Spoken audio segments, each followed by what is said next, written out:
Hey everyone, Bowling with the Pfeff here at Cedarvale Lanes, Eagan, Minnesota for the 2023 PWBA Twin Cities Regional. It was a grind out there. Strikes sometimes hard to come by, but we end up with a first-time regional champion. Here's how it happened. Here with our champion, Brittany Smith.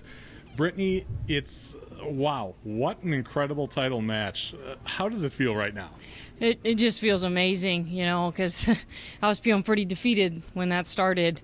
That left lane was real tricky on us, both of us really, and then I missed an easy makeable, and I was like, so much for leading, but I ended up figuring it out at the end and came up out top, and I don't have the words to describe how I'm feeling. Just an incredible thing to come out here and win my first regional. Sure.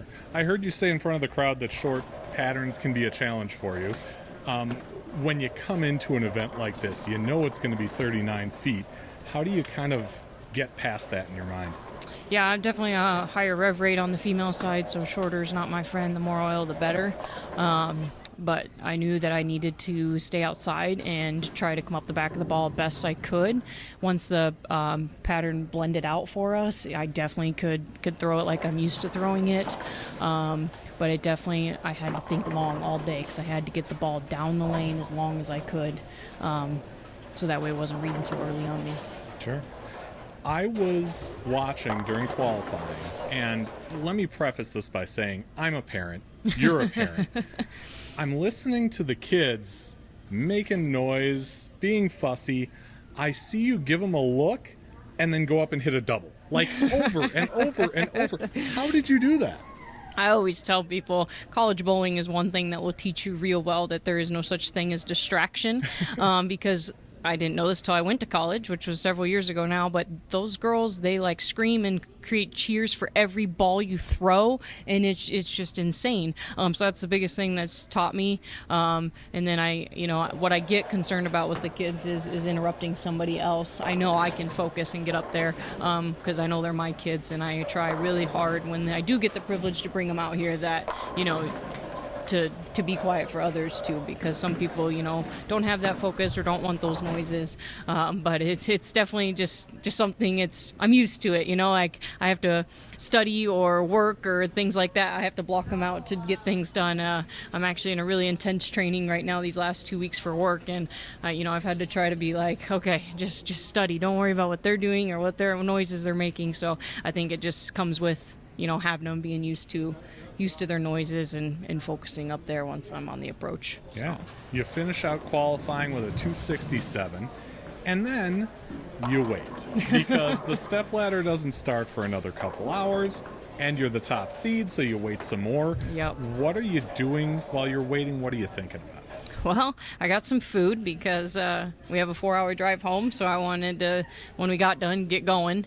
And then just thinking about keep doing what I was doing, that we all know the shot's still there because it didn't change. Some fresh oil and trying to keep repeating shots. I was so confident, like every practice shot I threw was 10 back. And then once it started, as we know, lights are on, a little bit of pressure on. And then, like I said, that left lane got a little squirrely.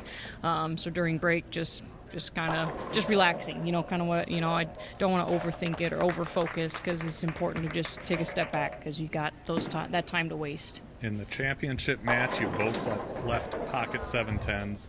She changed balls. You did not. How come? I actually did for one shot. Oh, you did? I did. When I pocket 710 on the left lane, I went to the right lane and I struck.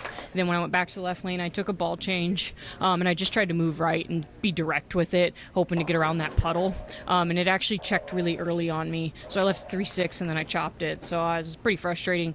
I went back to my bigger ball. And just tried to ride in that puddle versus trying to swing it around it, just ride through it.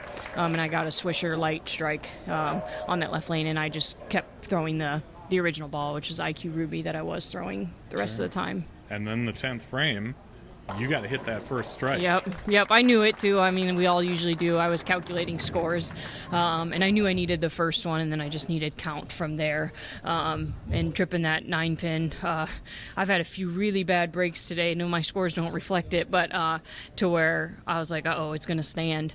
And then I knew I needed to get further left because now the right lane was hooking way too much. And both shots in the next 2 shots in the 10th, I even continued to move left. Just because they just kept turning. My final shot in the 10th, I think, was finally flush, and I was another 4 boards left from where I threw the first one. So, you mentioned you've got a 4-hour drive home, so we know what's coming next for you as far as that's concerned. But after that, in the bowling sense, where do you go from here? So now it's just kind of a lot of local tournaments or kind of Midwest tournaments that I can find. Like a lot of us don't like to bowl in those house shot patterns, but sometimes that's all you can find around home. So just going to bowl some, and now it sounds like prep for the showdown. And then just bowling as much as I can, practicing as much as I can with my work schedule, and then PWBA starts back up next year. Hopefully get prepped for that.